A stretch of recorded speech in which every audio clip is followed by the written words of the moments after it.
How does a country's most successful football club end up having to quit halfway through a season? Well, to answer that question, let's first talk a little bit about their success. United City is a Filipino professional football club located in New Clark City in the Philippines, and it is arguably the Philippines' most successful football club. Until the most recent season, United City had won every single Philippines Football League title, and they did it boasting some star players, such as Bienvenido Marañon, who was so good that the president of the Philippines signed a bill so that he could become a Filipino citizen and play for the Philippines national team. The club history page on the United City website keenly boasts their 4 Philippines Football League titles, 2 Copa Palino Alcantara titles, and continental success as the first Filipino team to enter the Asian Champions League and win a game at that level by beating Beijing FC 3-2.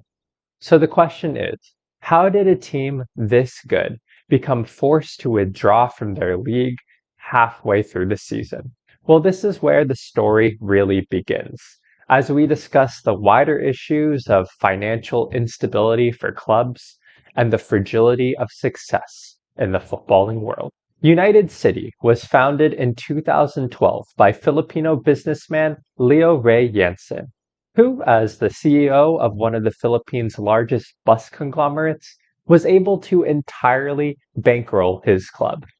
At the time it was founded, the club was called Ceres FC. The club was named after Ceres Transport, which is one of the bus lines owned by the Leo Ray Jensen Group. Ceres FC originally spent a few years bouncing around different competitions in the Philippines with moderately good success. Until 2017, when the Philippines Football Federation founded the Philippines Football League, which became the Philippines' top-tier league.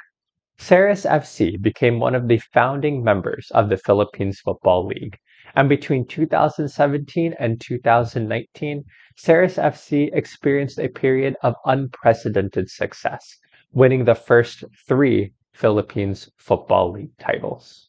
But financial problems within the Philippines Football League were already becoming apparent. There wasn't a good distribution of money within the league, and after only a couple of seasons, 3 clubs had already left the league. Individual clubs relied on sponsorships or outside investment to be able to stay afloat. Or, of course, being bankrolled by an owner with the financial capital to do so. And that's what Leo Jensen did. He bankrolled Ceres FC to becoming the epitome of success in the Philippines Football League. But unfortunately for him and unfortunately for the club, this was not sustainable. After all, the club itself was not financially stable. Only Jensen was. So if Leo Jensen started to struggle financially, so would the club. And that's exactly what happened. 2020 brought incredible financial strain to many clubs and businesses, and it became a not so well kept secret that the Jensen Group was hit particularly hard. The man who had bankrolled the club to success could no longer afford to do so, and the financial struggles meant every single one of the club's players were released from their contracts. So at this point, you would think that's how the story goes. The club has no players, it's forced to fold. I tell you about the need for financial stability in football, and we discuss the ephemeral nature of success in the footballing world. However, the story actually continues. We're only in 2020, and we're still 2 years away from the club being forced to withdraw after half of a season. Because in 2020, the marketing firm MMC Sports Asia, negotiating on behalf of a group of owners rather than a single individual, bought the club. Now owned by United City Football Company, the team was renamed to United City, it changed its location, and was looking to play in a fancy new stadium. They won the 2020 Philippines Football League title, qualified for the Asian Champions League, and became the first Filipino club to play and win in continental competition. And at this point, things were looking rosy off the pitch too. Upon buying the club, the co-founder of the new United City, Eric Gottschalk, stressed in an interview with the news network ABS-CBN how they were developing the club into a more sustainable operation. A new ownership model was being implemented that didn't rely on a single individual. So they had the goal of making the club a profitable organization through greater commercial success and push to bring new stakeholders to the table. And all of this was touted as a way to improve the sustainability of United City. But now we take another turn. In 2022, with the club sitting in second place halfway through the Philippines Football League season, United City released a statement that they were in financial woes and they were now granted non-participation from the Philippines Football League, and for the second time in their history, they had to release all of their staff and all of their players. These issues stemmed from a deal with Rao Capital Live, or RCL, a Singaporean-based investment entity, which, according to the statement from UCFC, they had failed to honor an agreed settlement deadline. The results of a legal dispute between the club and RCL are still pending, but these issues meant that financially, United City now had to withdraw from the Philippines Football League. Financial instability in the footballing world is nothing new.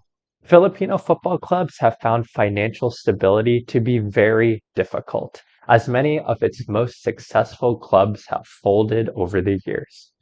After all, how do you run a football club in a country where boxing and basketball take precedence over football?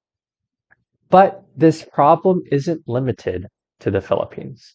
Historically great clubs in almost every great footballing country have experienced financial distress. In 2012, Rangers FC, arguably Scotland's most successful club, went bankrupt.